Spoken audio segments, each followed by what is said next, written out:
اسلام آباد میں بلوچ یکجہتی کمیٹی کے لانگ مارچ پر اسلام آباد پولیس کے بہیمانہ تشدد کے واقعات کے خلاف سندھ کے دارالحکومت کراچی میں احتجاجی مظاہرے و دھرنے شروع ہو گئے۔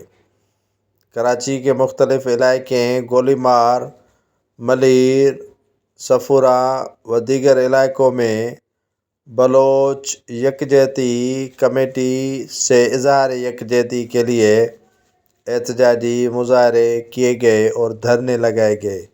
مختلف شاہراہوں پر ٹریفک کی روانی سخت متاثر۔